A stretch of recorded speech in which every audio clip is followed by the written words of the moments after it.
He didn't wait for permission. He didn't ask for applause. He stood up. They don't doubt you because you're weak. He walked into the storm, and the storm bowed before him. This is not just a man. This is Ibrahim They don't doubt you because you're Traoré, weak. a name that's shaking the ground beneath corruption, colonialism, and cowardice. A name rising from Burkina Faso like thunder through They don't doubt you silence. because you're weak. He is the youngest head of state in the world, not just in age, but in spirit.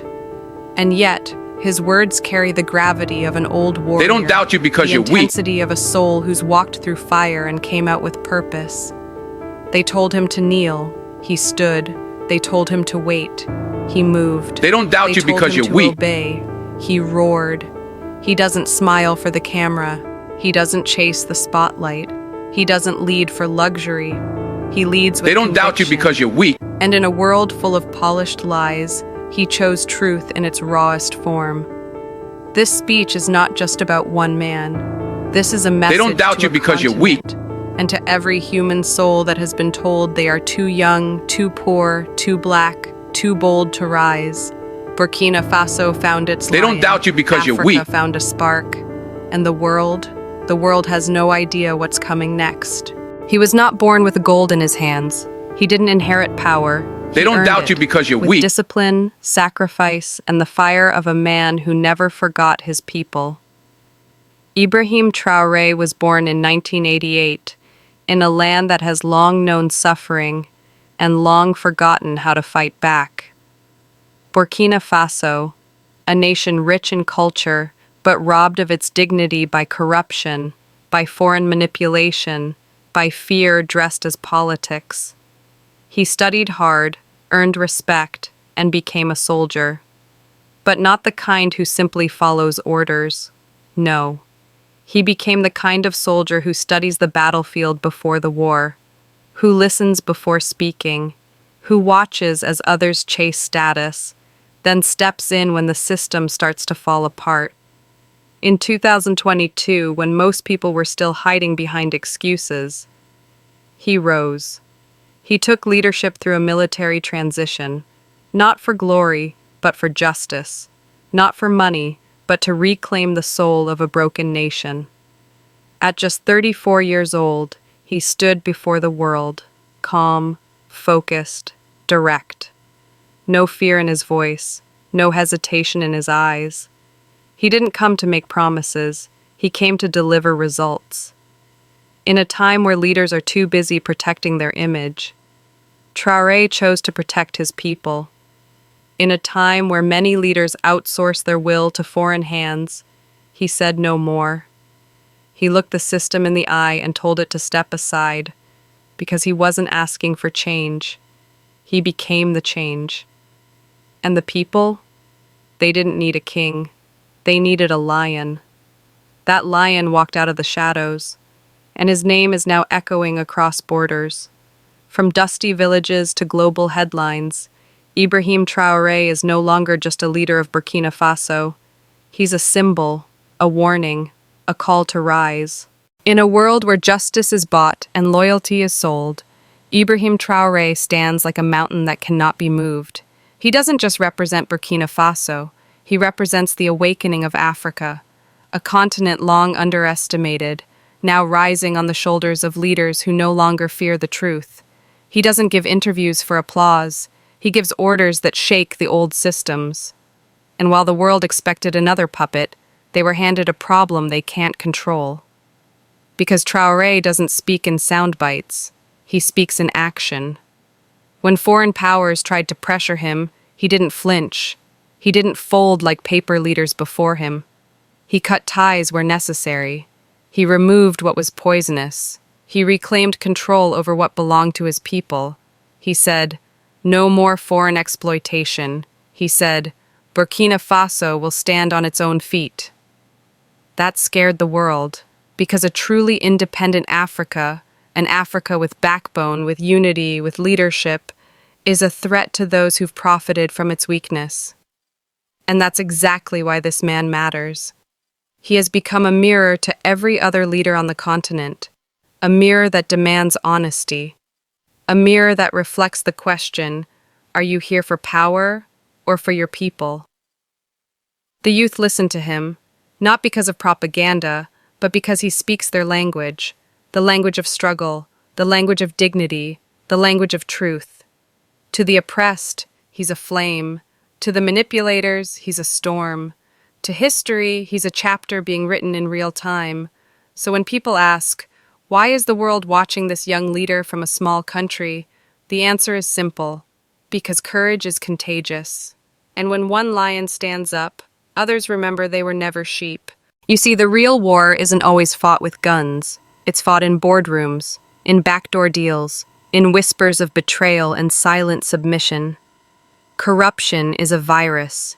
It spreads quietly, infects deeply, and weakens nations from the inside out. And for decades, it lived freely across Africa, unchecked, unchallenged, unbothered. But then came Ibrahim Traoré. He didn't just aim at foreign control. He aimed at internal decay. He looked inward, at systems that robbed the people, at elites who worshipped greed, at leaders who wore suits of honor but had hearts made of fear. And he declared something louder than any speech: this stops now.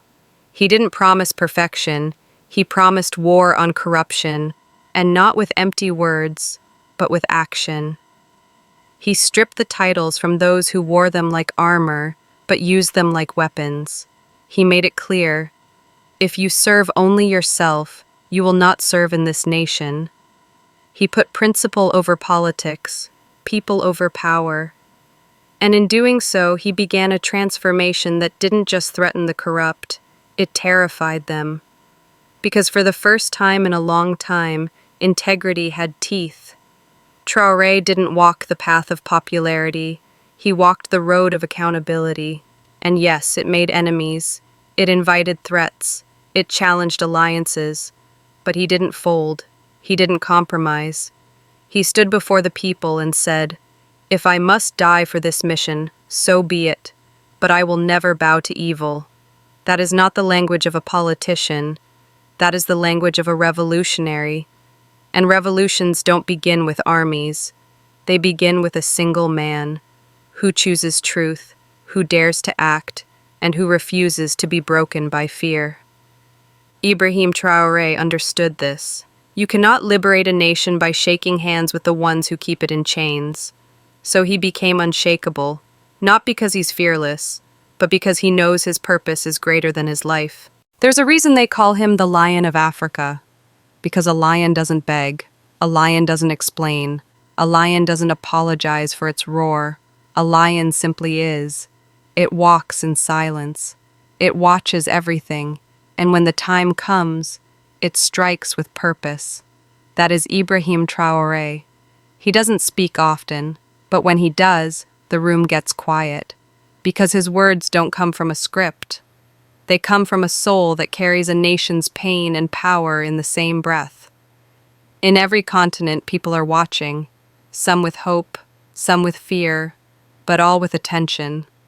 Because this is what happens when a lion wakes up. The jungle changes.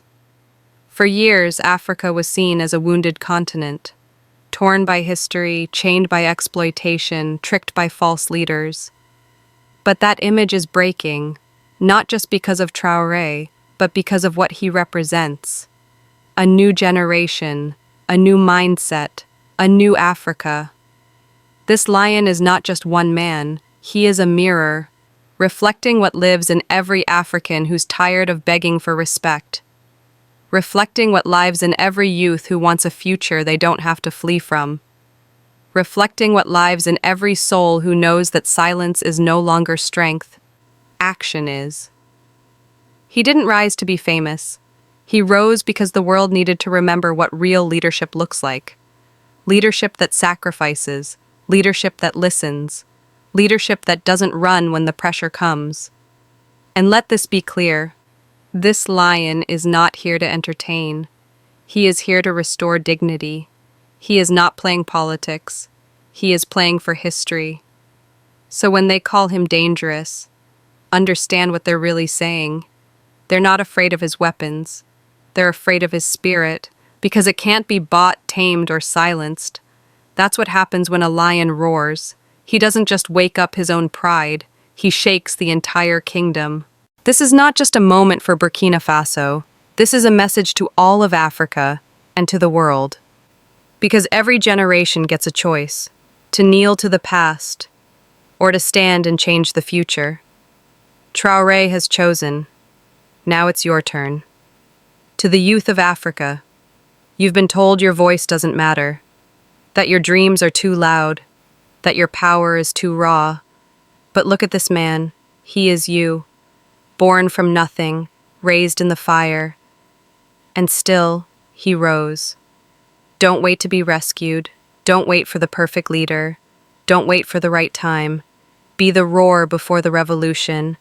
Be the fire before the freedom. Be the storm before the sunrise. To the leaders still hiding behind excuses, he's your wake-up call. He's your reminder that leadership is not about titles. It's about sacrifice, courage, and truth. To the world powers watching with fear, this isn't hate, this is healing, this isn't rebellion, this is restoration. Africa is not asking for permission anymore. It's demanding respect, not with violence, but with vision. And to every soul listening, wherever you are in the world, whether in struggle or silence, know this. The rise of Ibrahim Traoré is not the rise of one man. It is the rise of many. It is the beginning of a new era, one where the oppressed speak boldly, one where dignity cannot be negotiated, one where the lion does not just hunt, he leads. So the question is not, can one man make a difference? The question is, what will you do with the fire he lit inside you? The world has seen kings with golden crowns, presidents with polished speeches, generals with armies behind them, but rarely do we witness a man who walks into history with nothing but conviction and leaves a trail of awakening behind him. Ibrahim Traoré has no empire. He has no billion-dollar machine. They don't doubt you because you're weak. He has no interest in pleasing the media or bowing to power. What he does have is truth in his chest, fire in his voice, they don't doubt you because you're weak. People in his hands. And that is worth more than 1,000 crowns. He is not perfect. He is not untouchable. They don't doubt you because you're weak. But he is the spark, and sparks ignite revolutions. One day, the history books will ask, they don't doubt you because you're weak. When did the tide turn? When did the lion wake up? And the answer will echo through generations. When a man from Burkina Faso stood up alone, they don't doubt you because you're and weak. The world could no longer look away. So if you're watching this from a phone in a small village, from a city drowning in doubt, from a country on the edge of giving up, they don't doubt you because you're weak. Let this voice reach you. You don't need permission to rise. You don't need a title to lead. You don't need the world's approval to walk in your purpose. They don't doubt you because you're weak. You need only what Ibrahim Traoré showed us: unshakable belief, ruthless discipline, and a heart that refuses to kneel. This is They don't doubt you because you're weak. This is your fire. This is the lion's roar, and the jungle will never be the same. They don't doubt you because you're weak.